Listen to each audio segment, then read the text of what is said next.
Habari za jioni mtazamaji wa Channel 10 Plus popote pale ulipo, ni matumaini yangu uko salama. Karibu kwenye taarifa yetu ya habari ya kutwa nzima leo kutoka hapa Channel 10 Plus. Msomaji wako ni Fatma Hassan. Karibu.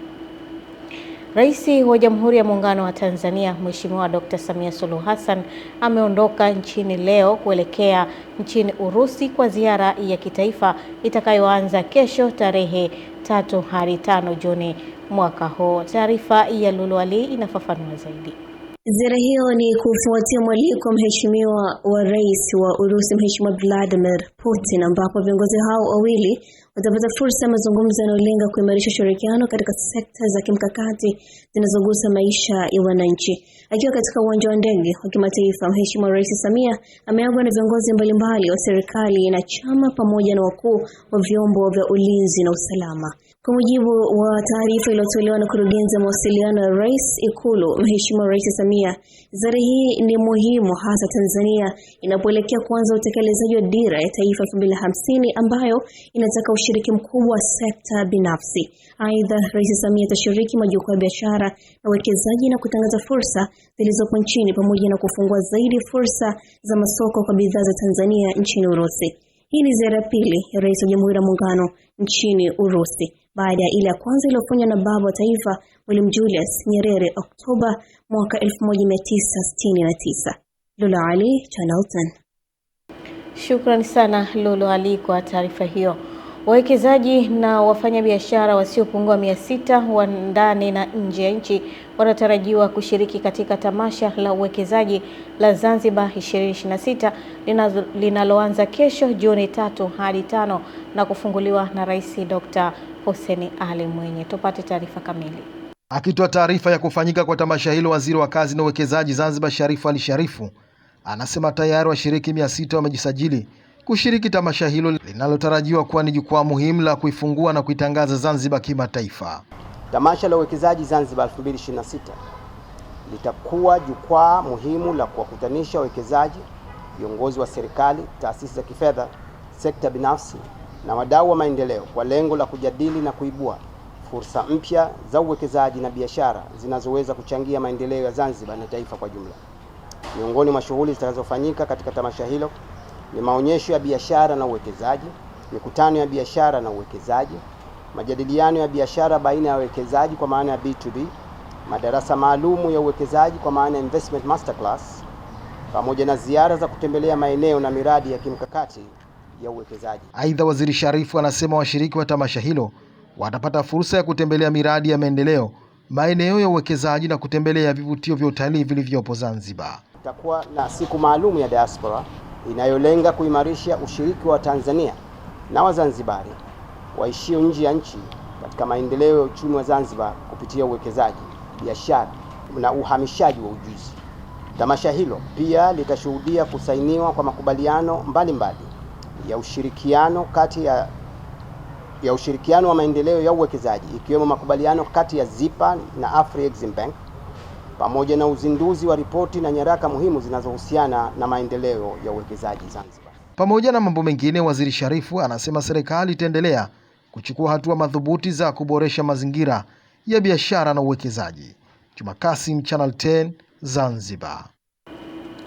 Chama cha Mapinduzi CCM mkoa wa Geita kimelaani kitendo cha ubakaji alichofanyiwa mwanafunzi wa kike wa kidato cha 4 kilichotokea katika hifadhi ya taifa ya Burigi Chato, ambapo mwanafunzi huyo alipelekwa na mtu mmoja tayari anashikiliwa na jeshi la polisi.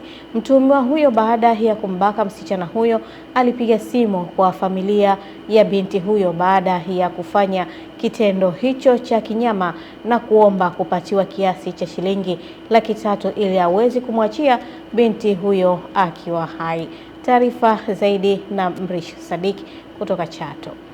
Tukio hilo limetokea wakati binti huyo wa kidato cha 4 akirejea nyumbani kuchukua madaftari kutoka katika kijiji cha Imalabupina alikopangishwa na wazazi wake, kwani shule anayosoma ipo umbali wa kilomita kama 9 na kijiji hicho kimepakana na hifadhi ya taifa ya Burigi Chato, na kwamba mtuhumiwa huyo alikuwa na moko, alimkamata na kumuingiza kwenye hifadhi hiyo kisha kumfanyia kitendo hicho. Nikataja namba ya mama yangu. Nilipotaja akampigia simu. Akamwambia, "Mama, unatakiwa utoe 300,000. Kama usipotoa 300,000, binti yako hutamuona tena." Mama akamwambia, "Haya, ngoja nitoke huku shambani nikatafute nitakupatia." Alipotoka pale ndo akasema, "Mama yako sasa amechelewa. Ngoja nikuharibie maisha." Ndo akanibaka. Nilipokuwa nikigoma ili asinibake, akanichoma na sururu kwenye mkono. Mambo yote nimeyasikia kwamba mtoto ametekwa porini. Ile simu nikampatia yule baba, nilipomaliza kumpatia akasemaje, "Mimi nataka niongee na viongozi kijijini ili kusudi wewe ukifika kijijini unyoke moja kwa moja ofisini ukute viongozi wameshafanya muamara." Kwa kweli nilikuwa nataka hii shule ya hapa wangetusaidia ikafunguliwa, watoto wakapunguza hatua ndefu ya kwenda shuleni. Kusudi wao wanajifunza kujisomea wakiwa karibu na nyumbani. Wapunguze hatua ndefu. Nilikuwa nataka watusaidie shule hii ya Ichwankima ifanye jifunguliwe. Serikali ya kijiji cha Ichwankima na jeshi la polisi kwa kushirikiana na askari wa hifadhi ya taifa ya Burigi Chato, baada ya kupata taarifa za tukio hilo, walianzisha msako haraka na kufanikiwa kumkamata mtuhumiwa huyo ndani ya hifadhi. Tunaomba kupitia kikao hiki shule hii halmashauri yetu ya wilaya ya Chato ituwekee fedha iweze kumalizia kwa ajili ya kuwapunguzia wananchi wa kijiji cha Ichwankima ili watoto wetu waweze kusomea katika shule hii. Nitakwenda kukutana na management ya halmashauri ili tuone namna ya kusaidia watoto hawa wasitembee umbali mrefu na kuokoa majanga yanayojitokeza njiani. Mheshimiwa Mwenyekiti, ni kuahidi nimelichukua kwa niaba ya halmashauri. Mwenyekiti wa CCM mkoa wa Geita Nikolausi Kasendamila, baada ya kutembelea familia ya binti huyo, amelaani vikali tukio hilo na kuiomba serikali kuchukua hatua za haraka. Tayari mhalifu yuko polisi. Mamlaka zinajiandaa kumfikisha mahakamani. Itakapohitajika kwenda kutoa ushahidi mahakamani ili afungwe yule binadamu, msichenge. Kutoka Chato, mimi ni Mrisho Sadiki. Shukrani sana Mrisho Sadiki kwa taarifa hiyo. Serikali ya Msumbiji imesema raia wake 5 wameuawa katika mashambulizi ya chuki dhidi ya wageni nchini Afrika Kusini mwishoni mwa wiki, huku wengine 2 wakifariki katika ajali ya barabarani wakirejea nyumbani. Takribani raia 800 wa Msumbiji wamekumbwa na vurugu hizo katika mji wa Mosel Bay, ikiwa ni katika maandamano dhidi ya wahamiaji wasiokuwa na vibali yakiongezeka, huku watu 300 wakifanikiwa kurejea na 500 wakihifadhiwa eneo salama wakati wakifanyiwa mchakato kurejea makwao. Maafisa wa Afrika Kusini wanasema wanachunguza vifo hivyo, wakati viongozi wa eneo hilo wakielezea wasiwasi kuhusu mauaji, uchomaji nyumba na watu kukimbia makazi yao.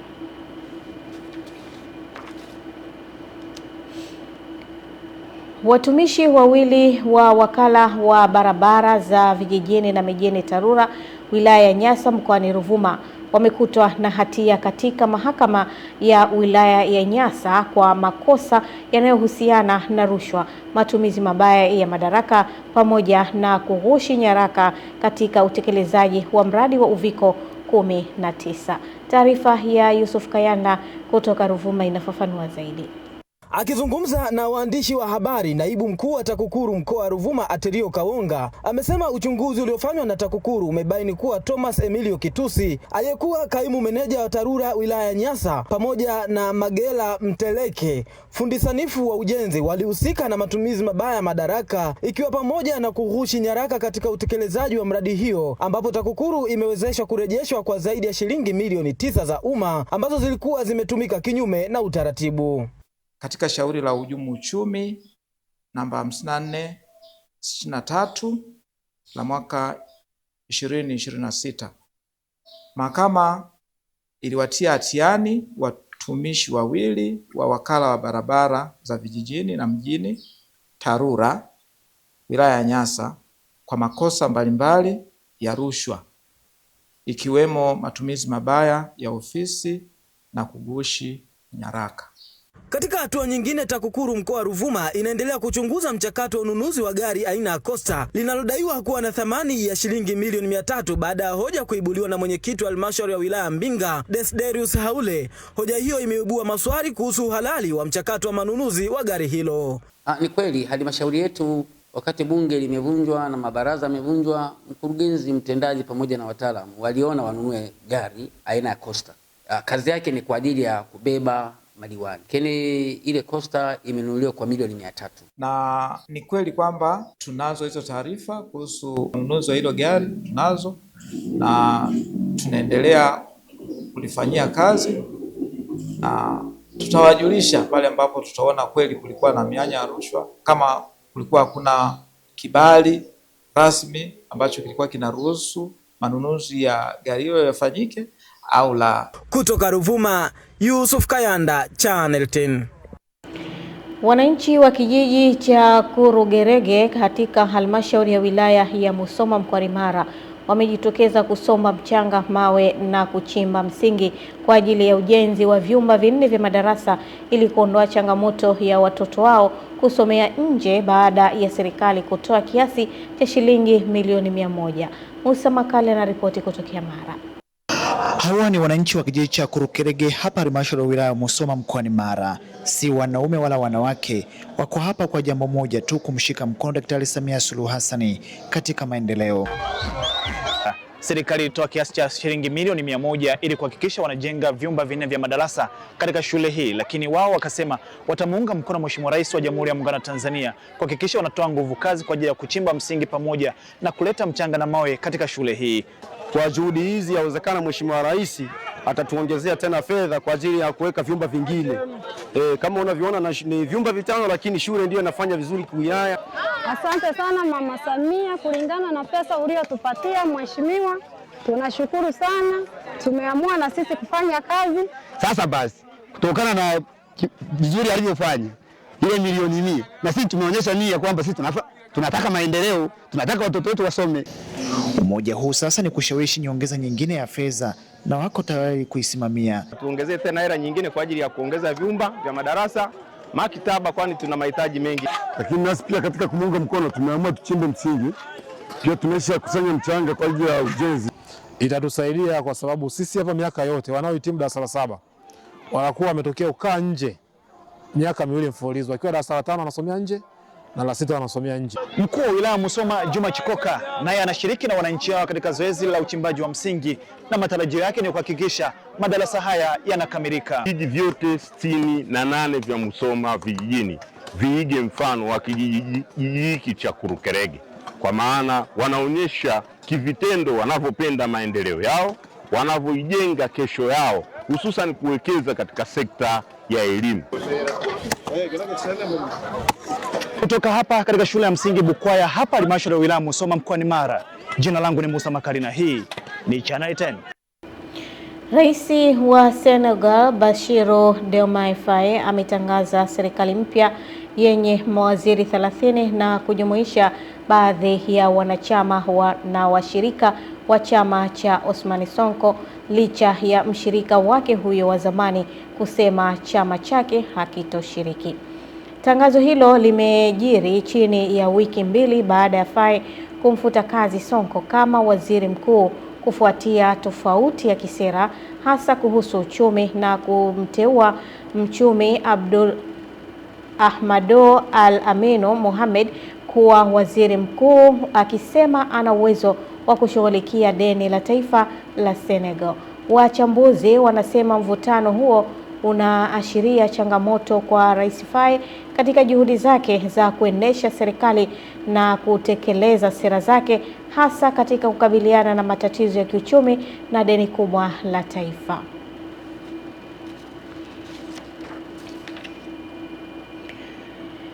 Katika jitihada za kupunguza tatizo la ukosefu wa ajira kwa vijana nchini, serikali imeboresha na kuandaa upya programu 821 za elimu ya juu nchini, zikijumuisha maudhui ya ujasiriamali, teknolojia, ubunifu na stadi za kidigitali ili kuwajengea wahitimu uwezo wa kujiajiri na kuajirika. Kutoka Dodoma, mwandishi wetu Roda Simba ana taarifa kamili.